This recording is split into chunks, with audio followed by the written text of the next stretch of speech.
สถานีวิทยุกระจายเสียงแห่งประเทศไทยจังหวัดแพร่ส่งกระจายเสียงด้วยระบบ FM สเตอริโอมัลติเพล็กซ์ความถี่ 91 เมกะเฮิรตซ์ จากนี้ไปติดตามรับฟังรายการร้อยเรื่องราวข่าวสารเมืองแพร่ทุกวันจันทร์ถึงวันศุกร์เวลา 11 นาฬิกาถึง 12 นาฬิกาช่วงข่าวสารการศึกษาเมืองแพร่โดยสำนักงานศึกษาธิการจังหวัดแพร่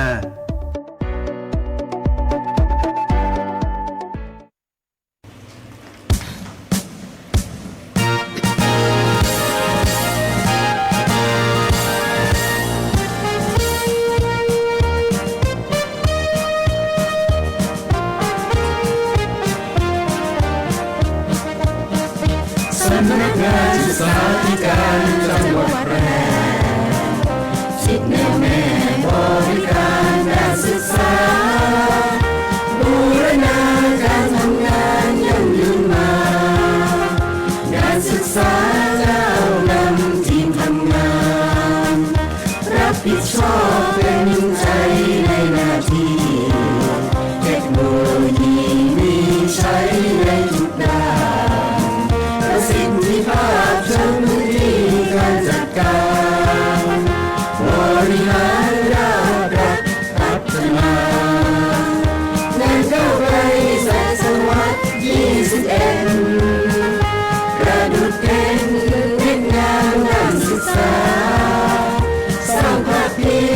เรียนรู้สู่ประชาการศึกษายกระดับประทับใจพัฒนาการเรียนรู้ตลอดชีวิตนำปรัชญาเศรษฐกิจพอเพียงใช้การศึกษาของตนของคนไทยจะก้าวไกลด้วยทีมงานสพจ.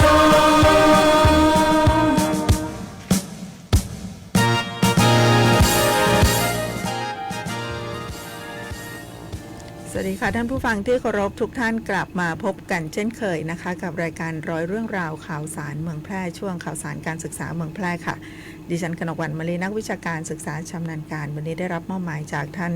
สุทินจันทรวรเชษฐ์ท่านศึกษาธิการจังหวัดแพร่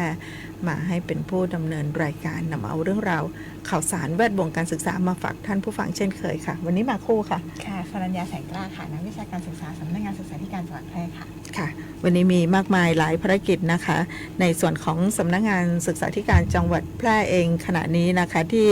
กำลังดำเนินการอยู่ก็คือมีการประชุมสมัชชาการศึกษาจังหวัดแพร่นะคะอยู่ที่หอประชุมสำนักงานศึกษาธิการจังหวัดแพร่ท่านศึกษาธิการจังหวัดแพร่ท่านมีภารกิจที่นั่นนะคะถ้าหากว่าเสร็จสิ้นภารกิจอาจจะตามมาในช่วงท้ายของรายการนะคะก็ขออนุญาตเกริ่นกันก่อนนะคะน้องป๊อปคะช่วงสัปดาห์ที่ผ่านมากิจกรรมในส่วนของแวดวงการศึกษาถือว่ามีมากมายนะคะเนื่องจากว่าเดือนนี้นะคะเดือนกันยายน 2568 ถือว่าเป็นเดือนสุดท้ายของปีงบประมาณ 2568 กันแล้วเพราะฉะนั้นภาพในเรื่องของการดำเนินงานของแต่ละหน่วยงานแต่ละองค์กรนะคะก็จะมีการฉายภาพรวมออกมาว่าในห้วงของปีงบประมาณที่ผ่านมานะคะในแต่ละหน่วยงานได้มีการบริหารจัดการหรือว่าดำเนินการอะไรยังไงกันบ้างนะคะโดยเฉพาะอย่างยิ่งในส่วนของภาคการศึกษานะคะก็ได้มีการนำเสนอนะคะในรูปแบบของมหกรรมการจัดการเรียนรู้สู่ความเป็นเลิศและความมั่นคงในชีวิตของคนทุกช่วงวัยเรียนดีมีคุณธรรมของจังหวัดแพร่นะคะซึ่งสำนักงานศึกษาธิการจังหวัดแพร่ของเราจัดขึ้นเมื่อสัปดาห์ที่ผ่านมา11 กันยายน 2568 ที่โรงแรมแม่ยมพาเลทค่ะค่ะเมื่อวันที่11 กันยายน 2568 นะคะเวลา 9 นาฬิกานะคะนายชาติม่วงสว่างค่ะผู้ตรวจราชการกระทรวงศึกษาธิการค่ะได้เป็นประธานในพิธีเปิดงานมหกรรมการเรียนรู้สู่ความเป็นเลิศและความมั่นคงในชีวิตของคนทุกช่วงวัยเรียนดีมีคุณธรรมเพื่อให้หน่วยงานทางการศึกษาสถานศึกษาในพื้นที่ของจังหวัดแพร่นะคะรวมถึงหน่วยงานภาคีเครือข่ายค่ะได้ร่วมกันจัดนิทรรศการแสดงผลงานโครงการกิจกรรมที่สอดคล้องกับแผนพัฒนาการศึกษาจังหวัดแพร่พุทธศักราช 2566 ถึง 70 นะคะฉบับทบทวนปีงบประมาณพุทธศักราช 2568 นะคะ โดยในครั้งนี้นะคะความสำคัญก็คือความสำคัญของการจัดการศึกษาตามบริบทพื้นที่และการพัฒนาการเรียนรู้ที่สอดคล้องกับประเด็นยุทธศาสตร์ที่ 3 ของแผนพัฒนาการศึกษาจังหวัดแพร่นะคะทั้งนี้มีนายสุทินจันทรวรเชษฐ์ค่ะศึกษาธิการจังหวัดแพร่เป็นผู้กล่าวรายงานวัตถุประสงค์ของการจัดมหกรรมการเรียนรู้โดยมีหัวหน้าส่วนราชการผู้บริหารหน่วยงานทางการศึกษาสถานศึกษารวมถึงบุคลากรทางการศึกษาแล้วก็นักเรียนนะคะนักเรียนนักศึกษาในพื้นที่ของจังหวัดแพร่เข้าร่วมกิจกรรมการเรียนรู้ในครั้งนี้นะคะณโรงแรมแม่ยมพาเลทอำเภอเมืองแพร่จังหวัดแพร่ค่ะโดยในงานนะคะก็จะมีการจัดนิทรรศการรวมถึงกิจกรรมมากมายเลยนะคะในครั้งนี้นะคะก็มีหน่วยงานทั้งหน่วยงานทางการศึกษาแล้วก็หน่วยงานภาคีเครือข่ายนะคะร่วมกันจัดนิทรรศการนะคะลำดับที่1นะคะก็มีทางนิทรรศการจากโรงเรียนแพทย์ปัญญานุกูลค่ะในชื่อนิทรรศการโครงการพัฒนาทักษะอาชีพนักเรียนนะคะโรงเรียนบ้านนาหลวงประชาพัฒนานะคะสังกัดสำนักงานเขตพื้นที่การศึกษาประถมศึกษาแพทย์เขต1นะคะก็ได้มาร่วมจัดนิทรรศการในกิจกรรมของบริษัทสร้างความดีนะคะสถานีสร้างสุขสร้างอาชีพค่ะวิทยาลัยสารพัดช่างแพทย์ค่ะสังกัดสำนักงานคณะกรรมการอาชีวศึกษาค่ะได้ร่วมจัดนิทรรศการในส่วนของโครงการผู้ประกอบการร้านกาแฟแล้วก็บาริสต้าค่ะโรงเรียนบ้านถิ่นวิทยาคารค่ะสังกัดสพป.แพทย์เขต1นะคะในส่วนของโครงการสถานศึกษาสีขาวปลอดยาเสพติดและอบายมุขค่ะวิทยาลัยชุมชนแพร่นะคะสังกัดกระทรวงการอุดมศึกษาวิทยาศาสตร์วิจัยและนวัตกรรมค่ะในส่วนของนิทรรศการหลักสูตรอนุปริญญาวิทยาศาสตร์สาขาวิชาการจัดการทรัพยากรป่าไม้และสิ่งแวดล้อมค่ะศูนย์การเรียนรู้ระดับอำเภอสูงเม่นค่ะสังกัดกรมส่งเสริมการเรียนรู้ค่ะมาในรูปแบบของนิทรรศการโครงการพัฒนาผลิตภัณฑ์และกลุ่มอาชีพค่ะสำนักงานพัฒนาฝีมือแรงงานแพร่นะคะสังกัดกรมพัฒนาฝีมือแรงงานกระทรวงแรงงานค่ะนิทรรศการโครงการประชาสัมพันธ์ภารกิจกรมพัฒนาฝีมือแรงงานค่ะในส่วนของศูนย์การเรียนรู้บ้านเมตตาแพร่นะคะ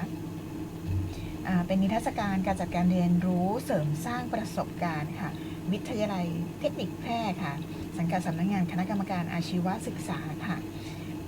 มาร่วมจัดนิทรรศการโครงการงานไม้แกะสลักด้วย CNC ค่ะแล้วก็โรงเรียนบ้านร้องกวางจันทิมาคมค่ะสังกัดสปป.แพร่เขต1ค่ะในส่วนของ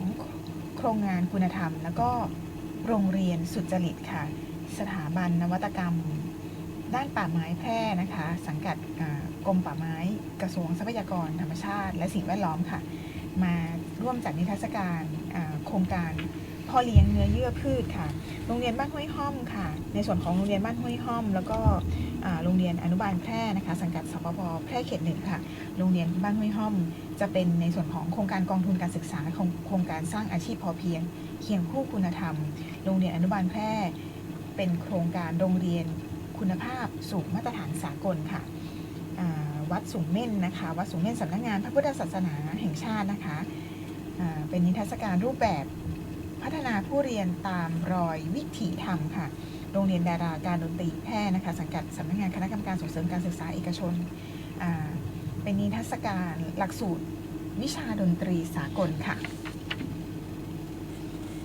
ในส่วนขององค์กรปกครองส่วนท้องถิ่นนะคะก็มีโรงเรียนอนุบาลเทศบาลตำบลช่อแฮค่ะร่วมจัดนิทรรศการส่งเสริมและก็พัฒนาการศึกษาเพื่อความมั่นคงค่ะในส่วนของโรงเรียนบ้านหัวดงค่ะสังกัดสปป.แพร่เขต2เป็นโครงการพัฒนาคุณภาพการศึกษา1อำเภอ1โรงเรียนคุณภาพค่ะวิทยาลัยพยาบาลบรมราชชนนีแพร่ค่ะกระทรวงสาธารณสุขค่ะนิทรรศการยกระดับคุณภาพยกระดับสุขภาพชุมชนในการจัดการระบบสุขภาพปฐมภูมิค่ะคณะวิจิตรศิลป์มหาวิทยาลัยเชียงใหม่ค่ะเป็นโครงการลายคำล้านนาค่ะสถานีพัฒนาที่ดินแพร่ร่วมจัดนิทรรศการส่งเสริมการใช้สารอินทรีย์ลดการใช้สารเคมีทางการเกษตรค่ะโรงเรียนมารดาอุปถัมภ์นะคะนิทรรศการโครงการหลักสูตรต้านทุจริตศึกษาค่ะแล้วก็จะมีในส่วนของโรงเรียนราชประชานุเคราะห์25จังหวัดแพร่โรงเรียนน้องกวางอนุสรณ์โรงเรียนอนุบาลแพร่โรงเรียนเจริญศิลป์ค่ะโรงเรียนสลอยเสรีวิทยา ศูนย์ส่งเสริมการเรียนรู้ระดับอำเภอ 2 โรงเรียนแพทย์ปัญญานุกูลจังหวัดแพร่โรงเรียนนารีรัตน์จังหวัดแพร่โรงเรียนบ้านหนองม่วงไข่วิทยาคารค่ะโรงเรียนทั้งหมดนี้นะคะก็มาร่วมจัดในส่วนของโครงการ Innovation for Thai Education นะคะนวัตกรรมการศึกษาเพื่อพัฒนาการศึกษาระบบจะเป็นในส่วนของ IFTE นะคะก็จะมีหลายๆโรงเรียนเข้ามาร่วมจัดนิทรรศการในครั้งนี้นะคะส่วนโรงเรียนบ้านหนองม่วงไข่นะคะม่วงไข่วิทยาคารสังกัดสปป.แพร่เขต 1ก็จะเป็นโครงการสร้างและส่งเสริมความเป็นพลเมืองดีตามรอยพระยุคลบาทด้านการศึกษาสู่การปฏิบัติในส่วนของโรงเรียนวัดเมธังการวาสเทศและล่านุกูลนะคะเป็นนิทรรศการวิธีปฏิบัติที่เป็นเลิศสำหรับผู้บริหารโครงการขับเคลื่อนการพัฒนาการจัดการศึกษาปฐมวัยในระดับพื้นที่จังหวัดแพร่ปีงบประมาณ 2568 ค่ะโรงเรียนเจริญศิลป์ก็จะเป็นbest practice ในส่วนของครูผู้สอนโครงการขับเคลื่อนปฐมวัยเช่นกันนะคะแล้วก็ศูนย์การเรียนรู้อำเภอรองนะคะอำเภอรองจะเป็นโครงการตรวจติดตามประเมินผลแล้วก็ดำเนินงานตามนโยบายยุทธศาสตร์ปีงบประมาณ 2568 นะคะในส่วนของศูนย์การเรียนรู้ระดับอำเภอรองอำเภอหนองม่วงไข่แล้วก็ทั้งสองศูนย์นี้นะคะก็จะมาในส่วนของนิทรรศการตรวจติดตามประเมินผลตามยุทธศาสตร์ปีงบประมาณ 2568 นะคะส่วนโรงเรียนสูงเม่นชนูปถัมภ์ค่ะสังกัดสพม.แพร่นะคะก็จะมาจัดนิทรรศการซอฟต์พาวเวอร์ทำเรียนรู้ทำเป็นกองบุญเพิ่มพูนทางภูมิปัญญารู้คุณค่าประวัติศาสตร์ท้องถิ่นค่ะค่ะก็มีกิจกรรมที่หลากหลายนะคะวันนั้นท่านชาตรีม่วงสว่างท่านผู้ตรวจราชการกระทรวงศึกษาธิการท่านก็ได้กล่าวชมจังหวัดแพร่ของเรานะคะในการจัดงานมหกรรมการเรียนรู้สู่ความเป็นเลิศแล้วก็ความมั่นคงในชีวิตของคนทุกช่วงวัยเรียนดีมีคุณธรรมนะคะท่านบอกว่าจังหวัดแพร่เขามีจุดเด่นมีจุดขายก็คือในเรื่องของคุณภาพมาตรฐานการศึกษาของจังหวัดแพร่ของเราค่อนข้างสูงอยู่แล้วนะคะแล้วก็ได้รับความร่วมมือจากทุกภาคส่วนนะคะวันที่11กันยายนที่ผ่านมาในวันงานก็จะมีในส่วนของท่านหัวหน้าส่วนราชการนะคะจากหลายภาคส่วนที่เราเป็นภาคีเครือข่ายนะคะในการพัฒนาการจัดการศึกษาร่วมกันโดยเฉพาะอย่างยิ่งท่านผู้บริหารหน่วยงานทางการศึกษานะคะท่านผู้อำนวยการสำนักงานเขตพื้นที่การศึกษาประถมศึกษาแพร่เขต 1 เขต 2 สำนักงานเขตพื้นที่การศึกษามัธยมศึกษาแพร่นะคะสำนักงานอาชีวศึกษาจังหวัดแพร่ในส่วนของท่านประธานคณะกรรมการประสานและส่งเสริมการศึกษาเอกชนจังหวัดแพร่สำนักงานส่งเสริมการเรียนรู้ประจำจังหวัดแพร่รวมไปถึงสถานศึกษาในระดับอุดมศึกษาด้วยนะคะมาอย่างพร้อมเพรียงกันทุกสังกัดเลยนะคะสำหรับในวันนั้นนะคะนอกจากที่น้องป๊อปบอกไปนะคะว่าเรามีการจัดนิทรรศการนะคะแสดงผลงานซึ่งแต่ละภาคส่วนก็ได้มีการนำเอาเรื่องราวต่างๆที่เป็นการจัดการเรียนรู้ให้เหมาะสมกับเด็กของจังหวัดแพร่ของเราได้มีการมานำเสนอแลกเปลี่ยนกันนะคะนอกจากนั้นก็จะมีกิจกรรมนิทรรศการแล้วก็กิจกรรมที่เด็กๆนะคะวันนั้นมีเด็กๆได้มาร่วมกิจกรรมกับเราด้วยนะคะเป็นกิจกรรมส่งเสริมพัฒนาการเรียนรู้อย่างเช่นกิจกรรมมาลองเล่นในลานเล่นนะคะกิจกรรมมโหดหันษากิจกรรมแต้มสีแต้มยิ้มนะคะมีเพ้นใบหน้ากันด้วยเด็กๆก็ได้ทดลองจากพี่ๆทำให้ด้วยเด็กๆได้ทดลองทำกันเองด้วยนะคะกิจกรรมระบายรักลงกระเป๋ากิจกรรมเส้นสายลายหน้านะคะรวมไปถึงเชฟน้อยสู่มือโปรด้วยนะคะอันนี้ก็เป็นกิจกรรมที่เกิดขึ้นในงานนะคะนอกจากนั้นนะคะก็ได้มีการมอบเกียรติบัตรนะคะให้กับหน่วยงานที่ได้ร่วมกิจกรรมตามโครงการต่างๆนะคะขออนุญาตเริ่มที่โครงการ Innovation for Thai Education IFTE นะคะสำหรับรางวัลระดับดีเยี่ยมนะคะนวัตกรรมด้านซอฟต์พาวเวอร์ด้านการจัดการเรียนรู้ได้แก่โรงเรียนร้องกวางอนุสรณ์ค่ะรางวัลนวัตกรรมการเรียนรู้แบบ STEM Education ด้านการบริหารระดับดีเยี่ยมได้แก่โรงเรียนอนุบาลแพร่ค่ะรางวัลนวัตกรรมการเรียนรู้แบบ STEM Education ด้านการจัดการเรียนรู้ระดับดีเยี่ยมได้แก่โรงเรียนร้องกวางอนุสรณ์รางวัลนวัตกรรมระดับดีเยี่ยมนะคะได้แก่โรงเรียนเจริญศิลป์ค่ะรางวัลนวัตกรรมระบบแนะแนวทางสำหรับผู้เรียนโคชชิ่งนะคะด้านการบริหารนะคะได้แก่โรงเรียนสรอยเสรีวิทยานวัตกรรมการแก้ปัญหาสุขภาพ 4 มิติสุขภาพกายสุขภาพจิตสุขภาพสังคมและสุขภาพปัญญานะคะระดับดีเยี่ยมนะคะได้แก่โรงเรียนแพร่ปัญญานุกูลจังหวัดแพร่นะคะนอกจากนั้นนะคะก็จะมี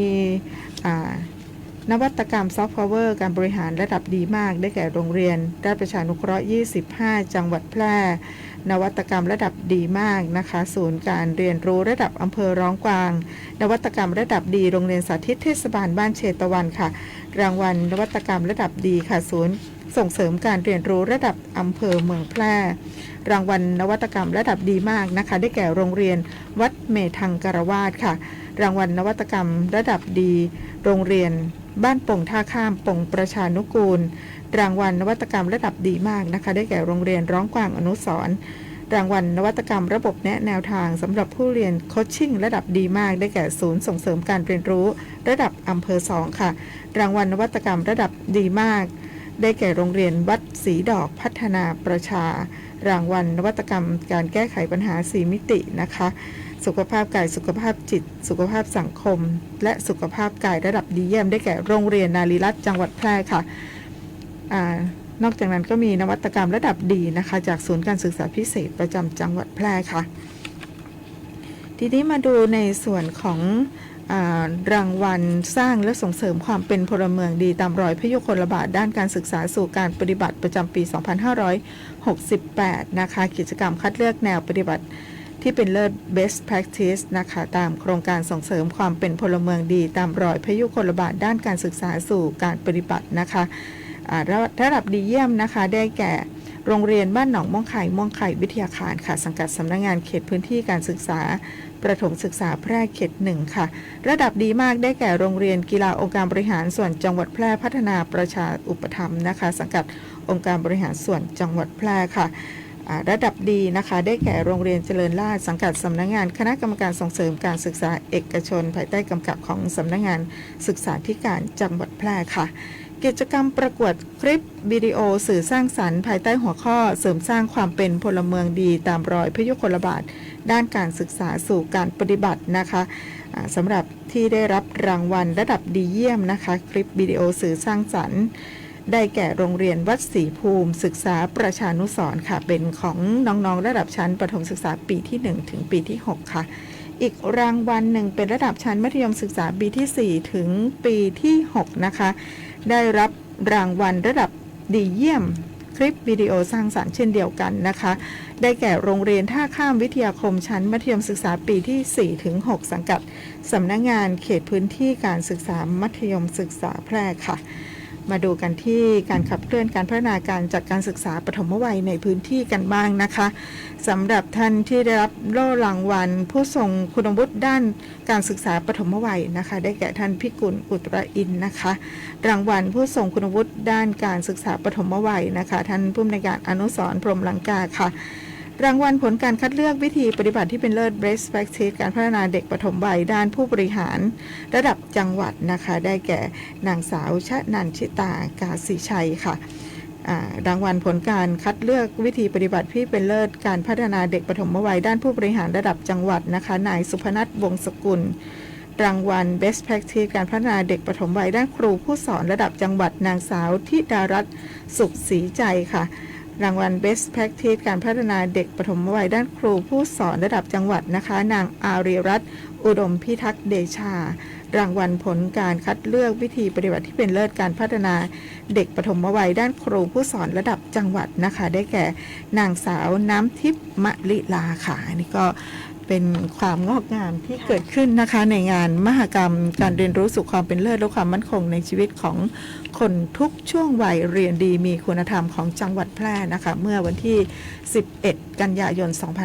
2568ที่ผ่านมาที่โรงแรมแม่ยมพาเลทค่ะช่วงนี้ขออนุญาตพักเบรกกันสักครู่ช่วงหน้ากลับมาติดตามช่วงที่2ของรายการค่ะ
ศูนย์บริหารจัดการน้ำจังหวัดแพร่มีหน้าที่ในการบริหารจัดการน้ำในจังหวัดแพร่โดยมีเป้าหมายเพื่อให้มีแหล่งน้ำใช้อย่างเพียงพอ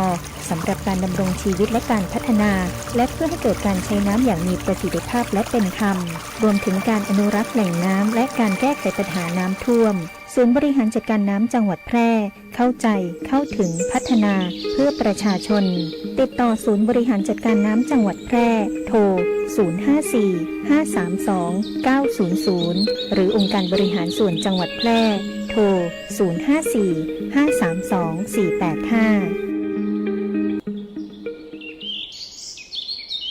ประกันไม่ใช่แค่เพียงธุรกิจที่เอามาขายคุณเพื่อเงินแต่ประกันเป็นการกระจายความเสี่ยงของคุณไปให้บริษัทประกันถ้าไม่เชื่องั้นลองฟังนี่ผมชื่อประกรณ์มีบ้านอยู่1 หลังอยู่มาวันหนึ่งแก๊สระเบิดบ้านผมก็หายไป คุณว่าใครจะรับผิดชอบให้ประกรณ์ถ้าเขาไม่ทำประกันทำประกันเถอะครับจะประกันไหนๆก็อุ่นใจเมื่อมีประกันคปภ.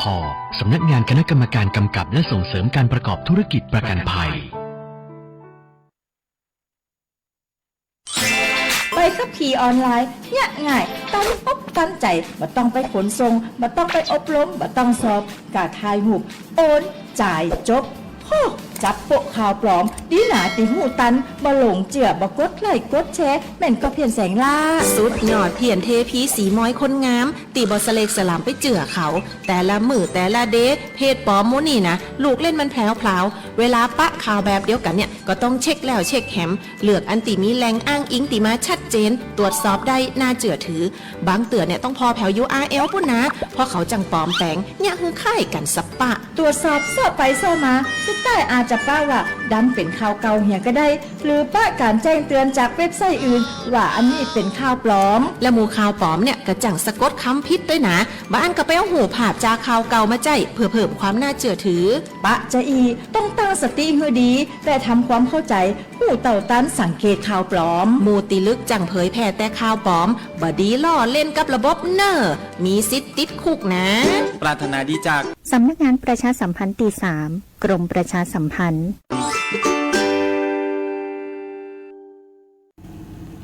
ต้อนรับท่านผู้ฟังเข้าสู่ช่วงที่2ของรายการนะคะเมื่อช่วงสัปดาห์ที่ผ่านมาเรามีกิจกรรมหลายกิจกรรมที่ได้แจ้งกับท่านผู้ฟังไปนะคะอีกกิจกรรมหนึ่งก็คือในส่วนของการจัดค่ายทักษะ Soft Skill ยุวกชาติเรียนดีมีความสุขของจังหวัดแพร่ของเรานะคะแพร่ Red Cross อย่าง Soft Skill Day Camp Happy Learning นะคะซึ่งในส่วนของจังหวัดแพร่ของเราเป็นหนึ่งในไม่กี่จังหวัดนะคะที่ได้รับการสนับสนุนงบประมาณนะคะเพื่อที่จะจัดกิจกรรมดีๆให้กับเด็กยุวกชาติของเรานะคะซึ่งเป็นโครงการที่ส่งเสริมพัฒนาทักษะ Soft Skill ที่จำเป็นสำหรับสมาชิกยุวกชาตินะคะจัดขึ้นระหว่างวันที่12-13 กันยายน 2568 ที่ห้องประชุมศักดิ์ทองสำนักงานเขตพื้นที่การศึกษาประถมศึกษาแพร่เขต 1 ค่ะโดยเมื่อวันที่12กันยายน 2568นะคะเวลา 9 นาฬิกานะคะนายสมชัยเลิศประสิทธิพันธ์ผู้ว่าราชการจังหวัดแพร่นะคะนายกยุวกชาติจังหวัดแพร่ได้มอบหมายให้นายคุณากรโคชหิรันค่ะรองผู้ว่าราชการจังหวัดแพร่รองนายกยุวกชาติจังหวัดแพร่นะคะเป็นประธานในพิธีเปิดค่าย Soft Skill ยุวกชาติเรียนดีมีความสุขจังหวัดแพร่นะคะแพร่ Red Cross Youth Soft Skill Day Camp Happy Learning นะคะระหว่างวันที่ 12-13 กันยายน 2568 นะคะซึ่งก็จัดโดยสำนักงานศึกษาธิการจังหวัดแพร่ร่วมกับหน่วยงานแล้วก็สถานศึกษาในจังหวัดแพร่นะคะเพื่อส่งเสริมแล้วก็พัฒนาทักษะ Soft Skill ที่จำเป็นสำหรับสมาชิกยุวกชาติให้มีคุณธรรมจริยธรรม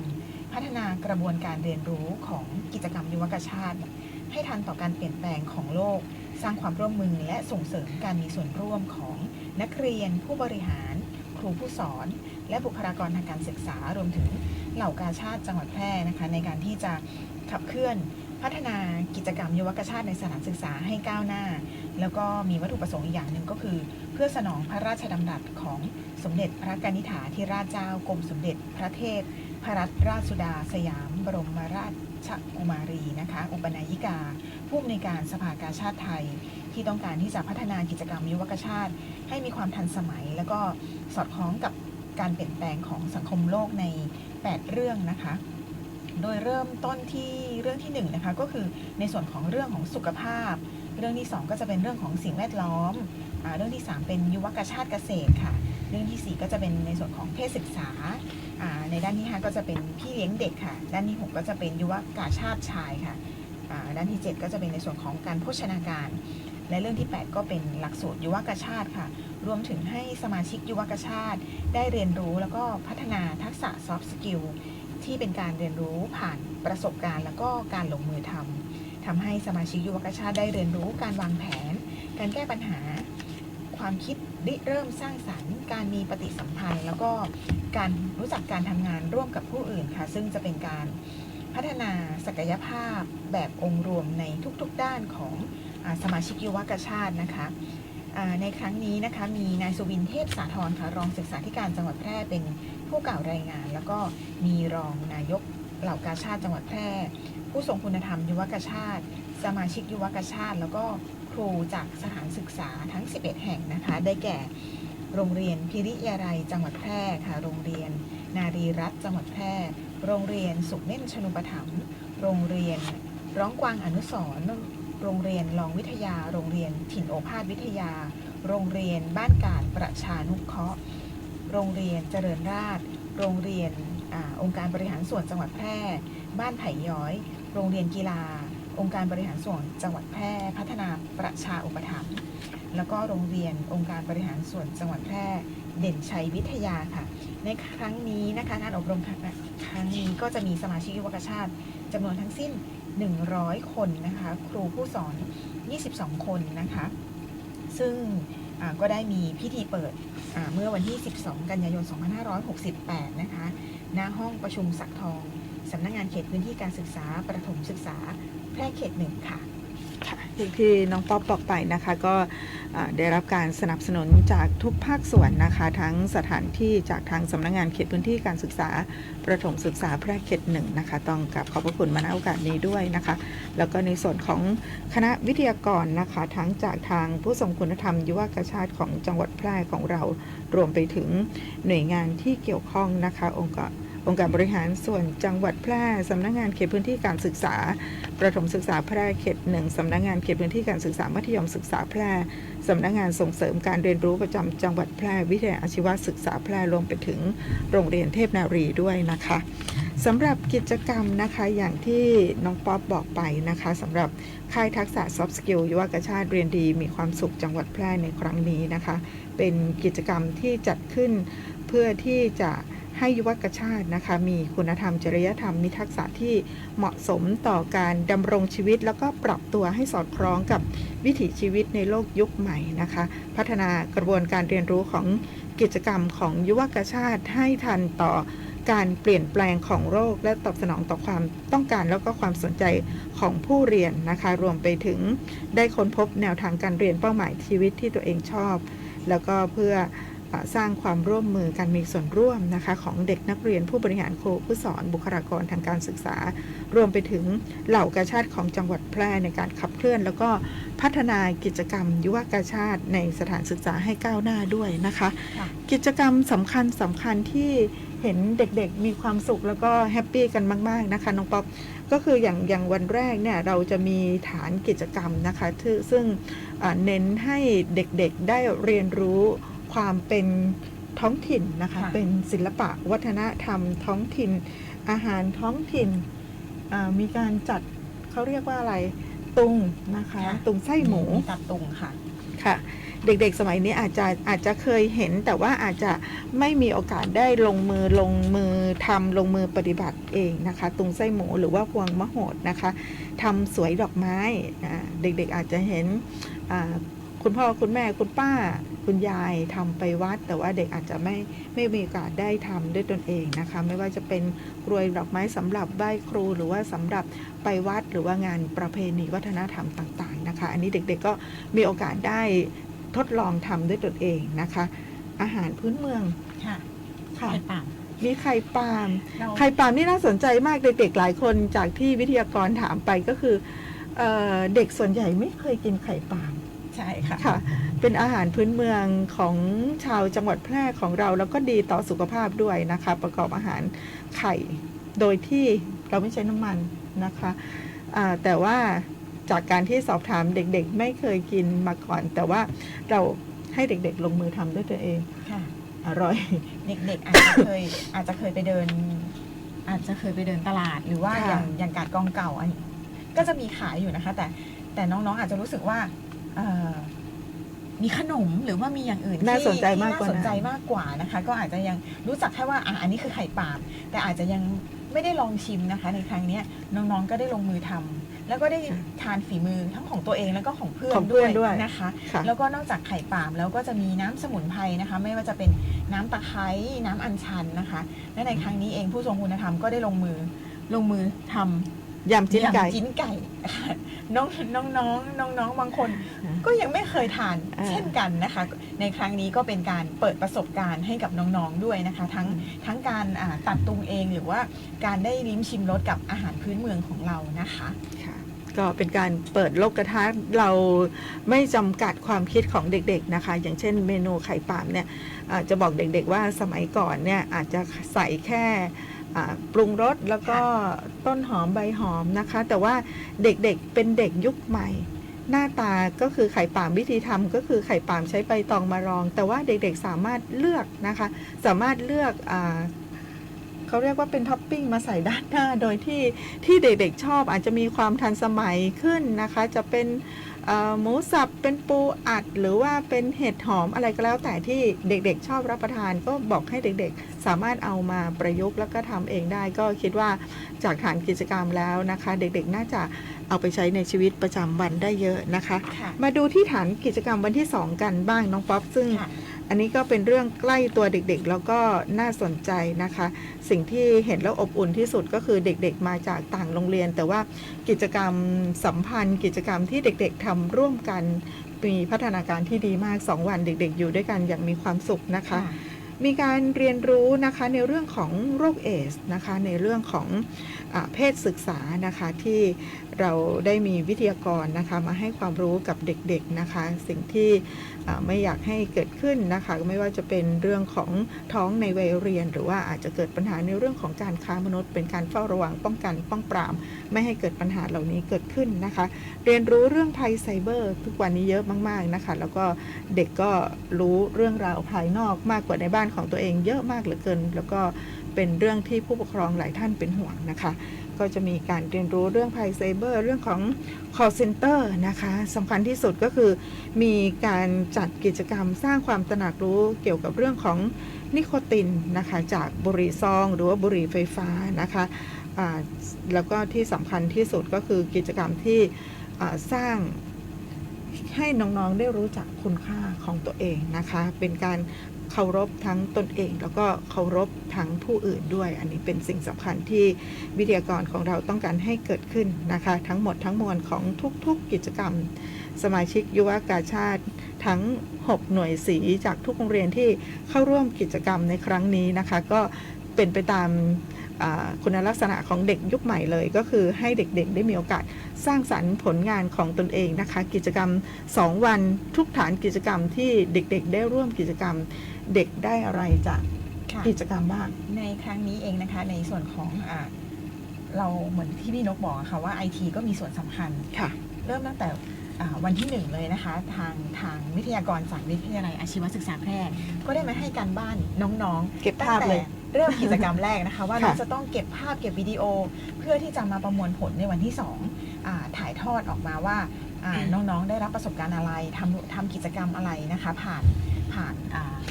ครั้งแรกเนี่ยเขาจะสอนให้บอกว่าน้องๆรู้จัก ChatGPT หรือเปล่านะคะเด็กสมัยนี้นะคะก็จะรู้จักว่า ChatGPT คืออะไรแล้วก็มีประโยชน์ยังไงนะคะวิทยากรเองก็ให้ต่อยอดนะคะน้องๆในการที่จะอัดคลิปกิจกรรมต่างๆนะคะรวมถึงว่าร่วมกันนำเสนอในวันที่2นะคะว่าน้องๆกิจกรรมตั้งแต่วันแรกวันที่2ได้อะไรนำเสนอออกมาในรูปของคลิปวิดีโอเป็นสื่อสั้นๆนะคะในส่วนของแต่ละกลุ่มสีนะคะซึ่งก็ตรงกับ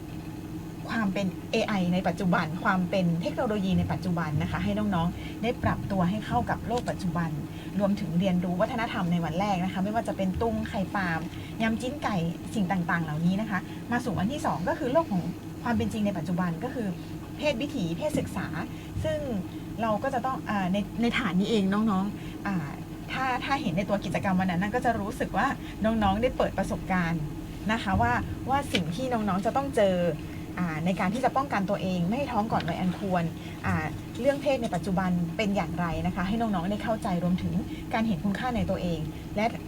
ภัยไซเบอร์รวมถึงภัยจากนิโคตินด้วยและท้ายที่สุดน้องๆก็จะมาประมวลออกมาเป็นสื่อวิดีโอสื่อคลิปสั้นๆนะคะในการร่วมกิจกรรมทั้ง2วันนี้นะคะค่ะมอบกำลังใจโดยท่านรองสุวินเทพสาธรนะคะแล้วก็ปิดกิจกรรมโดยท่านสุทินจันทรวรเชษฐ์ทางศึกษาธิการจังหวัดแพร่ค่ะขอปิดท้ายด้วยการมอบทุนการศึกษาช่วยการศึกษาบุตรของครูและบุคลากรทางการศึกษาประจำปี 2568 นะคะซึ่งวันนี้นะคะท่านสุทิน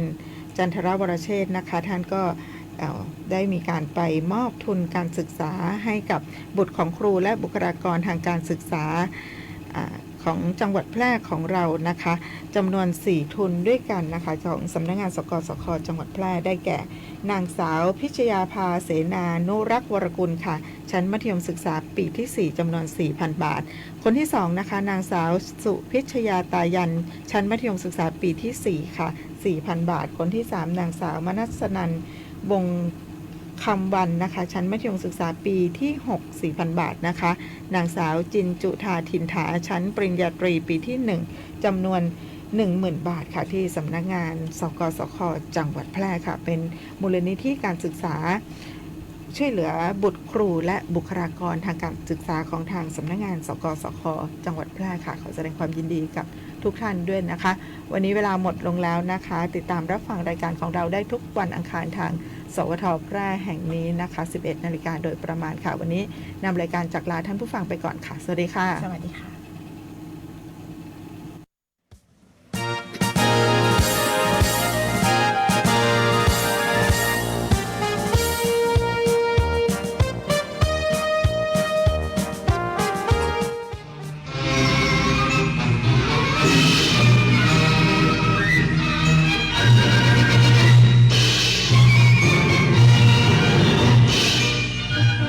ที่นี่สถานีวิทยุกระจายเสียงแห่งประเทศไทยต่อไปเสนอข่าวซึ่งมีหัวข้อข่าวดังนี้สำนักงานทรัพยากรน้ำแห่งชาติเฝ้าระวังน้ำทะเลหนุนสูงในพื้นที่ลุ่มน้ำเจ้าพระยาตอนล่าง7 จังหวัด